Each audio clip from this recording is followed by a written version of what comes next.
results mean anything for your money in the future? I'm not talking about today's market. I'm talking down the road. I want to go around the block on this one. Todd, to you first. Any impact in the future from last night's election results? Absolutely zero. Nothing. It has nothing to do with what I'm going to look forward to going through in the future here. Okay, Liz, what do you say? Yeah, I think Todd's right. If Marco Rubio wins, then yes, we may get economic growth back, as you've been pointing out. Generation jobless, the millennials came out big for Sanders. He still lost to Hillary Clinton.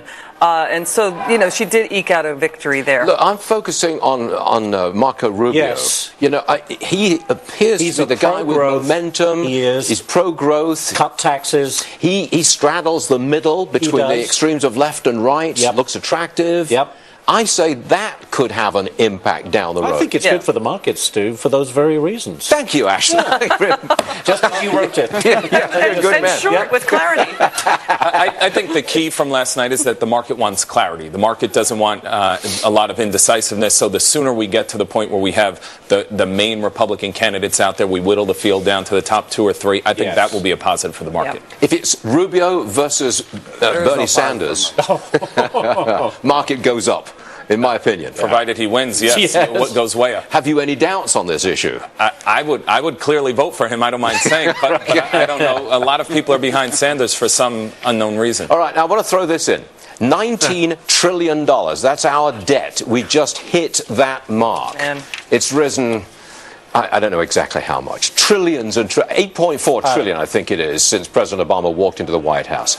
We're in record territory, obviously, Ash. When Obama took office, the debt was 10.6 trillion. 10.6, right. So it's now 19 trillion. So he's added $8 trillion of debt in 7 years in office, which is quite remarkable. Todd, let me jump into Todd, because he's big on this. Yes. I know Todd Horwitz is very big on debt. No, that's Mike Murphy. Put Todd Horwitz on. What impact on us, on you and I, and Mr. and Mrs. Main Street USA, any impact on us from $19 trillion worth of debt?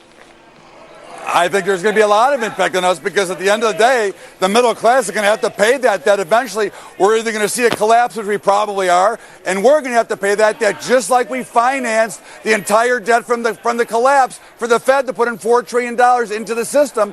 We financed that debt. The government didn't finance. All they want to do is print more money to allow them to get reelected and stay in office and keep the same stupid policies they have instead of rebuilding the country. I mean, you know, that's pretty simple math, but they can't figure it out. Murphy gets the last 20 seconds. Yeah, I'm with Todd on this one. We need a president that comes in and knows how to be fiscally responsible. $8 trillion. We can't do that again over the course of the next 8 years, or I don't know what would happen to our country. It's so we need to 4 Frances. Yeah, we need better policies. Let's close it all out by looking at the big board because we're now down over 200.